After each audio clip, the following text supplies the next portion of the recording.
Okay, तो last video में मैंने 5 बुक्स रिकमेंड की थी और जो मेरी एसेंशियल बुक्स हैं, और इस वीडियो में 5 और बुक्स रिकमेंड करूँगा। ये वही बुक्स हैं, लाइक आई सेड, अगर आपको मेरे वर्ल्ड व्यू के बारे में जानना हो तो ये वो बुक्स हैं जिसने मेरे पर्सपेक्टिव को चेंज किया है और मुझे बहुत कुछ सिखाया है। तो without further ado, I want to begin with the first book. तो ये बुक है the formations of post classical philosophy in Islam by Frank Griffith. ये बुक बहुत ही इम्पोर्टेंट है और ये मैंने उस टाइम पढ़ी थी जब मैं पहली बार मैंने इमाम गज़ाली और इस्लामिक इंटेलेक्चुअल हिस्ट्री के बारे में मैंने रिसर्च स्टार्ट की थी। तो ये बात है 2020 के एंड में और 2021 के बिगिनिंग में। तो ये वो टाइम था कि जिसमें मैंने बाकायदा एक स्टडी शुरू की इस्लामिक इंटेलेक्चुअल हिस्ट्री की, जो इमाम गज़ाली के बारे में जो प्रेवलेंट मिथ्स हैं, जो जो मिस इन्फॉर्मेशन है कि उन्होंने फॉर एग्जांपल साइंस और रैशनैलिटी को इस्लामिक वर्ल्ड में ख़त्म कर दिया अपनी किताब की वजह से, तहाफ़ुत अल फ़लासिफ़ा। और इसके अलावा कि ये नैरेटिव के इमाम गज़ाली के बाद मुस्लिम वर्ल्ड में साइंस नहीं रही या फ़िलॉसफ़ी नहीं रही। तो ये जो किताब है the formation of post classical philosophy in Islam, this book debunks all of that. और वो किस तरह से, वो इस तरह से कि इस्लामिक इंटेलेक्चुअल हिस्ट्री को हम 2 पीरियड में डिवाइड करते हैं, क्लासिकल पीरियड और पोस्ट क्लासिकल पीरियड। तो क्लासिकल पीरियड बेसिकली शुरू से लेकर, मतलब इस्लाम के स्टार्ट से लेकर 1050 तक, इसको स्कॉलर्स क्लासिकल पीरियड कहते हैं। और पोस्ट क्लासिकल वो पीरियड है कि ये 11th सेंचुरी से लेकर 1900 तक। तो इमाम गज़ाली और इब्न सिना का जो इंटरेक्शन हुआ थ्रू तहाफ़ुत अल फ़लासिफ़ा और बाकी, उसकी वजह से जो इंटेलेक्चुअल प्रोजेक्ट्स और इंटेलेक्चुअल करंट्स इमर्ज हुई 11th सेंचुरी में, वो कौन-कौन सी थी और क्या थी, ये बुक उसके बारे में है। और इसके अलावा जो फ़िलॉसफ़ीज़ इमर्ज हुई इमाम गज़ाली और इब्न सिना के इंटरेक्शन की वजह से, तो वो कौन-कौन सी थी? ये सारी चीज़ें पोस्ट क्लासिकल पीरियड में इमर्ज हुई। तो ये जो किताब है ये 13th सेंचुरी तक महदूद है, क्योंकि this is about the formation of post classical tradition. मतलब पोस्ट क्लासिकल ट्रेडिशन में तो 800 साल आते हैं, तो इसकी इसकी पूरी तारीख नहीं है, उसके लिए तो you need decades of study. तो ये सिर्फ वो पोस्ट क्लासिकल ट्रेडिशन जब बनी, तो इसकी फॉर्मेशन के बारे में है। तो this is an interesting book. Again, अगर आपको जानना हो कि इमाम गज़ाली के बाद क्या हुआ और उनका क्या इम्पैक्ट था इस्लामिक फ़िलॉसफ़ी पे उनके बाद, तो ये किताब आप ज़रूर पढ़ें। ये बेसिकली सारे मिथ्स को और मिस इन्फॉर्मेशन को डिबंक करता है कि इमाम गज़ाली के बाद फ़िलॉसफ़ी नहीं थी या इमाम गज़ाली खुद फ़िलॉसफ़ी के ख़िलाफ़ थे। None of this is true. Imam Ghazali was a फ़िलॉसफ़र, वो एक खुद फ़िलॉसफ़र थे और उन्होंने मंतक पे 4 किताबें लिखी हैं। और उसके अलावा वो जूरिस्ट भी थे, थियोलॉजियन भी थे। और ये जो ऑथर हैं फ्रैंक ग्रिफिथ, इनकी एक और किताब है द फिलोसॉफिकल थियोलॉजी ऑफ इमाम गज़ाली। और इसमें वो इमाम गज़ाली पे डिटेल उन्होंने रिसर्च की है, बल्कि ये तो बाकायदा इन्होंने अपनी पीएचडी शायद अ, इमाम गज़ाली पे की थी। तो Frank Griffith is an expert on इमाम गज़ाली। तो ये उनकी जो वो किताब है आप ज़रूर पढ़ें if you want to know more about Imam Ghazali. मैं एक सेपरेट वीडियोस ज़रूर बनाऊँगा इस्लामिक इंटेलेक्चुअल हिस्ट्री के बारे में, कि मुअतज़िला किस तरह से शुरू हुए और इमाम गज़ाली का इंटरवेंशन क्या था। अशरी, मातुरीदी, मुअतज़िली और शिया और इनकी जो अपने प्रोजेक्ट्स थे, इंटेलेक्चुअल प्रोजेक्ट्स, वो किस तरह थे। और फिर मुस्लिम वर्ल्ड में इंटेलेक्चुअल डिक्लाइन किस तरह आया। तो ये सारे टॉपिक्स मैं कवर करूँगा। बट और उस उन टॉपिक्स में मैं I will utilize this book a lot. तो ये किताब आप ज़रूर पढ़ें। जो दूसरी किताब है वो अगेन इस बुक ने मेरे पर्सपेक्टिव को चेंज किया है, शेप किया है, वो लिबरलिज़्म के हवाले से। तो ये किताब है लिबरलिज़्म अ काउंटर हिस्ट्री बाय डोमिनिको लोसोडो। तो ये author I think he is dead now. तो ये जो किताब है लिबरलिज़्म अ काउंटर हिस्ट्री, इस किताब में जो ऑथर हैं वो बेसिकली काउंटर हिस्ट्री प्रेजेंट करते हैं लिबरलिज्म की। तो फॉर एग्जांपल लिबरलिज्म के बारे में बहुत जो जो जो प्रेवलेंट नैरेटिव है कि इट्स अबाउट इंडिविजुअल लिबर्टी और ये तो फ्रीडम से रिलेटेड है। Liberalism is all about freedom. ये उसको एनालाइज करते हैं और बेसिकली एक एक काउंटर हिस्ट्री प्रेजेंट करते हैं। वो ये ऑथर ये बताते हैं कि जब हम लिबरलिज्म की तारीख देखते हैं और इनके और लिबरलिज्म में जो जो इसके ट्रेडिशन में जो क्लासिकल फिलोसोफर्स हैं, John Stuart Mill, John Locke और बाकी, उनको जब हम पढ़ते हैं, उनके आइडियाज़ को पढ़ते हैं और जो लिबरल सोसाइटीज़ थी 18 सेंचुरी में, 19th सेंचुरी में और 20th सेंचुरी में, हमें फिर ये पता चलता है, like this is what we will know, कि liberalism is closely tied to colonialism and genocide. मतलब liberalism has everything to do with colonialism and genocide. और फिर उनका एक कोट भी है, मैं स्क्रीन पे लगा दूँगा, जिसमें वो कहते हैं कि अगर हम लिबरलिज्म की ट्रेडिशन देखें तो liberal philosophers are more comfortable with slavery than they are with freedom या democracy. तो इसके अलावा और बहुत सी चीज़ें हैं जो ये ऑथर इस किताब में लिखते हैं। और अगेन अगर आपको लिबरलिज्म का क्रिटिक चाहिए, एक स्ट्रॉन्ग क्रिटिक चाहिए, तो this is the book that you should definitely read. इसके अलावा और भी किताबें हैं लिबरलिज्म के बारे में, liberalism and empire, Islam and liberalism वगैरह, लेकिन this book was the one that shaped me. This was the book that I still use in my arguments. तो ये किताब आप ज़रूर पढ़ें। आई थिंक अगर आप हिस्ट्री के स्टूडेंट हैं या लिबरलिज्म को सपोर्ट करते हैं या उसकी मुखालफत करते हैं, तो ये किताब आपके आपके पास होनी चाहिए। This is the book that you should have in your book shelf. इसके अलावा आई थिंक हिस्ट्री से रिलेटेड, ग्लोबल हिस्ट्री से, this is important one, the earth transformed by Peter Frankopan. अच्छा, इसका ज़िक्र मैंने लास्ट वीडियो में भी किया था एज़ एन ऑनरेबल मेंशन, लेकिन आई थिंक ये वो किताब है जो अभी मैं पढ़ रहा हूँ, और इसमें ये 24 चैप्टर्स हैं, मैंने 6 चैप्टर्स पढ़ लिए हैं। ये बुक बहुत इंपॉर्टेंट है, और मेरी तो कॉन्वर्सेशन हुई है इसके ऑथर जो हैं प्रोफेसर पीटर फ्रैंकोपैन। तो इस बुक के बारे में हमारी डिस्कशन हुई है कि इस बुक का प्रोजेक्ट क्या है और इसका मेन आर्ग्यूमेंट क्या है। Basically this book is about the relationship between climate and history, human history. तो क्लाइमेट ने किस तरह इंसानी तारीख को इन्फ्लुएंस किया है, और इंसानों ने क्लाइमेट को किस तरह इन्फ्लुएंस किया है वगैरह। तो ये जो रिलेशन है टू हिस्ट्री, तो इसके बारे में है ये किताब। तो फॉर एग्जांपल एक बहुत ही फैसिनेटिंग चीज़ जो मुझे मतलब पढ़ने को मिली, वो ये है कि किस तरह क्लाइमेट के चेंज की वजह से या वेदर में चेंज की वजह से पूरी की पूरी जो एम्पायर्स या सिविलाइजेशंस थी, वो ख़त्म हो गई थी। तो चाइना में एक दो इस तरह एम्पायर्स का ज़िक्र था कि वेदर में चेंज की वजह से जो एक एक डोमिनेंट एम्पायर थी वो ख़त्म हो गई। इसके अलावा जो सबसे जो प्रोमिनेंट एग्जांपल है, वो 2200 बीसी, मतलब आज से तकरीबन 4500 4400 साल पहले मेसोपोटामिया की जो जो सिटीज़ थी, वहाँ पे क्लाइमेट चेंज की वजह से जो वहाँ जो मेजर सिटीज़ थी वो सारी तबाह हो गई। तो इसके अलावा और भी बहुत ही इसका अच्छा नैरेटिव है कि क्लाइमेट की वजह से ही हमारा फ्यूचर किस तरह होगा वगैरह। तो आई थिंक ये वो एसेंशियल किताब है जो सबके पास होनी चाहिए।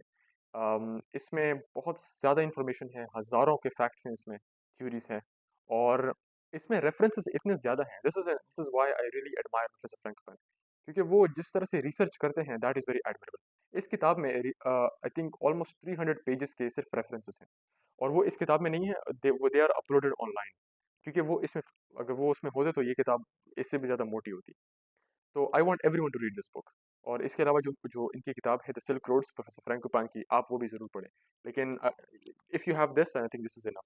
तो the earth transform by Peter Frankopan. अच्छा, ये तीसरी किताब थी। द फोर्थ वन इज़, ये एंथ्रोपोलॉजी से रिलेटेड है। It's called the formations of the secular, Islam, Christianity, Islam and modernity, by Talal Asad.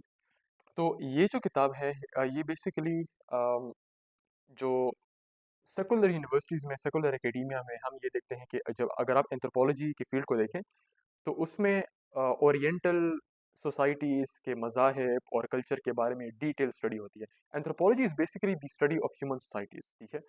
तो वेस्टर्न एकेडेमिया में अगर एंथ्रोपोलॉजी का डिपार्टमेंट आप देखें, तो उसमें अक्सर जो स्टडीज़ होती है ना, वो ईस्टर्न ओरिएंटल कल्चर्स और सोसाइटीज़ पे होती हैं। तो what Talal Asad has done in this landmark book, वो ये है कि जो सेकुलरिज्म है और सेकुलर का जो कॉन्सेप्ट है, जो वेस्टर्न सोसाइटीज़ में है, इसकी वो एंथ्रोपोलॉजिकल स्टडी करते हैं कि इस कॉन्सेप्ट सेकुलर की और जो पॉलिटिकल डॉगमा है सेकुलरिज्म, इन दोनों कॉन्सेप्ट का रिलेशनशिप क्या है, और ये इनकी जीनियोलॉजिकल हिस्ट्री क्या है, मतलब ये किस तरह से ये कॉन्सेप्ट वेस्ट में डेवलप हुआ, किस तरह से फिर ये प्रेवलेंट हुआ, और क्यों, और किस तरह से फिर ये लोगों ने इसको एक्सेप्ट किया। तो formations of the secular is an important book. ये बेसिकली क्रिटिकल सेकुलर स्टडीज़ का हिस्सा है, और क्रिटिकल सेकुलर स्टडीज़ में आप सबा महमूद को पढ़ें, या महमूद ममदानी को पढ़ें, बाकी और, लेकिन तलाल असद जो है, तलाल असद इज़ द असल ऑफ क्रिटिकल सेकुलर स्टडीज़। मतलब इनके बगैर तो maybe I should not be quoted on this, लेकिन इनके बगैर critical studies is critical secular studies is not critical secular studies. तो he is a really important author in the field of anthropology. तो ये आप ज़रूर पढ़ें। Again secularism को अंडरस्टैंड करने के लिए, स्कॉलरली लिहाज से अंडरस्टैंड करने के लिए ये किताब बहुत इंपॉर्टेंट है, तो इसको आप ज़रूर पढ़ें। अच्छा, इसके अलावा लास्ट बुक, लेट मी सी कौन सी, अम, अच्छा, तो ये लास्ट बुक भी एंथ्रोपोलॉजी की है। तो इस बुक का नाम है the dawn of everything, a new history of humanity, और ये दो ऑथर्स ने लिखी है, डेविड ग्रेबर और डेविड वेंग्रोव। अब डेविड ग्रेबर जो है वो ही पास्ट अवे इन 2020, और वो तो मेरे मतलब अगर मैं टॉप 5 ऑथर्स को मेंशन करूँ तो उसमें वो टॉप 5 में आते हैं। और डेविड ग्रेबर डाइड इन 2020, और वो एंथ्रोपोलॉजिस्ट हैं। अम, और ये डेविड वेंग्रोव जो है वो आर्कियोलॉजिस्ट हैं, और ये दोनों मतलब टॉप अपनी फील्ड में हैं।